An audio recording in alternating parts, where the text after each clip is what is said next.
आज आपण छान अशी 1 वाटी मी कोथिंबीर घेतलेली आहे, स्वच्छ धुवून आणि बारीक चिरून घेतलेली आहे। तर आज आपण त्याच्या कोथिंबीरपासून एकदम अशी भन्नाट छान अशी पौष्टिक अशी रेसिपी बघणार आहोत। त्यासाठी मी 1 वाटी कोथिंबीर घेतलेली आहे व 1 वाटी बारीक रवा घेतलेला आहे। तर मी कढईमध्ये 1 चम्मच तेल घातलेलं आहे। आता आपण त्यामध्ये जिरं घालूया व जिरं छान आपलं मस्त असं तळतळल्यानंतर त्यामध्ये मी आलं लसणाची पेस्ट घालत आहे, म्हणजे आपल्या नाश्त्याला छान अशी टेस्ट येईल। सर्व छान असं मिक्स करून घेऊया।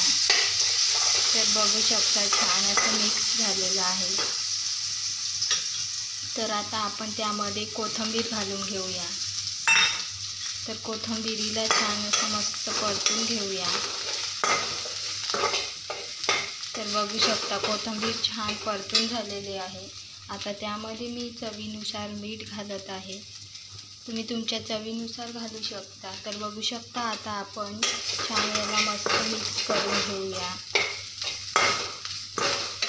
तर आता आपण त्यामध्ये 1 वाटी असं पाणी सोडणार आहोत। तर पाणी शक्यतो कमीच वापरा, या नाश्त्यासाठी आपल्याला पाण्याचं प्रमाण हे बरोबर घ्यावं लागते, नाही तर आपला नाश्ता बिघडू शकतो। तर बघू शकता हे सर्व असं मस्त मिक्स करून झालेलं आहे। तर आता मी यामध्ये थोडे पांढरे तीळ घालणार आहे।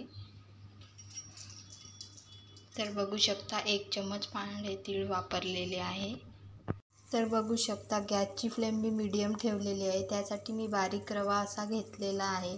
रवा असा थोडा थोडा घालत आपण असं छान असं मिक्स करून घेऊया, म्हणजे त्याच्या अजिबात गुठळ्या बनणार नाही। असं मी थोडा थोडा रवा घालत याला छान असं मस्त मिक्स करून घेते, म्हणजे आपल्या अजिबात या मिश्रणामध्ये गुठळ्या नाही बनणार। अशा प्रकारे आपण सर्व रवा घालून असं छान असं थोडं असं मिक्स करून घेऊया। तर बघू शकता छान असं मस्त आता राहिलेला मी रवा थोडा थोडा घालते व हे छान असं मिक्स करून घेते। अशा प्रकारे मी थोडा थोडा रवा घालून छान याला मस्त एकजीव असं घट्टसर आपण पीठ बनवतो तसं याला बनवून घेणार आहे। तर बघू शकता तुमचा रवा जेवढा जुना असेल तेवढं तुमचा रवा पाणी ॲब्झॉर्ब करू शकते, तर तुम्ही पाण्याचं प्रमाण आधीच योग्य वापरा। तर बघू शकता छान असं मस्त आपलं घट्टसर बॅटर झालेलं आहे। तर आता आपण याची 5 मिनिटे वाफ काढून घेऊया। 5 मिनिट मी याची छान अशी वाफ काढून घेतलेली आहे व याला छान असं मस्त मिक्स करून असं घेते। तुमच्याकडे नॉनस्टिकची कढई असेल तर तुम्ही त्यामध्ये सुद्धा हा नाश्ता बनवू शकता, अजिबात चिकटणार नाही। माझी जर्मनीची कढई असल्यामुळे थोडंसं कढाला चिकटलेलं आहे। तर आता आपण याला एका ताटामध्ये काढून घेऊया। सर्व मिश्रण ताटामध्ये थंड करण्यासाठी काढून घेतलेलं आहे, हलकंसं गरम आहे। तर मी थोडं याला थंड करून घेते 2 ते 3 मिनिट। तर तुम्ही माझी रेसिपी कोणत्या जिल्ह्यातून बघता ते मला कमेंट करून सांगा, आणि ही पौष्टिक रेसिपी एकदा नक्की ट्राय करा, खूप छान लागते। आणि तुम्ही अशी रेसिपी कधीच ट्राय नसेल केली, एकदम वेगळी आहे, तर नक्की बनवून बघा। मिश्रण छान असं गार झालेलं आहे। तर आता आपण याचा छान असा मस्त असे छोटे छोटे बॉल्स बनवून घेऊया। तर बघू शकता मी असे छान असे छोटे छोटे बॉल्स बनवून घेतलेले आहे। ती ट्राय करत जा आणि चॅनलला सबस्क्राईब करा, कमेंट करून कळवा तुम्हाला कशा वाटते रेसिपी। तर अशा प्रकारे आपण सर्व असे मस्त नाश्ता बनवून घेणार आहोत। तर मी छान त्याचे पीसेस करून घेतलेले आहे। तर बघू शकता तवा छान असा मस्त तापलेला आहे। तर गॅसची फ्लेम मीडियम ठेवूया, याला आपण शॅलो फ्राय करूया।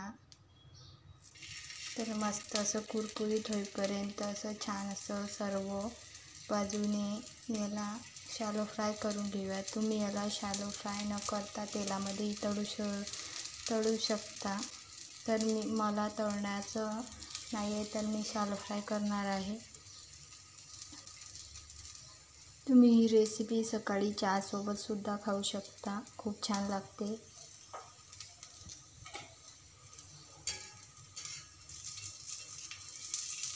तर एका बाजूने छान अशी मस्त क्रिस्पी होईपर्यंत आपण याला मस्त असं फ्राय करूया. तर तुम्ही या रेसिपीला कोणतं नाव द्याल मला कमेंट करून नक्की सांगा. कमीत कमी तेलामध्ये होणारी ही रेसिपी आहे. नक्की एकदा बनवा. रेसिपी आवडत असेल तर चॅनलला सबस्क्राईब करा. तर अशा प्रकारे आपण सर्व मस्त अशा शॅलो फ्राय करून घेणार आहोत. तर बघू शकता किती छान अशा आतमधून मऊ आणि बाहेरून अशा क्रिस्पी झालेल्या आहे. तर बघू शकता किती छान. आता आपण याला प्लेटमध्ये काढून घेऊया.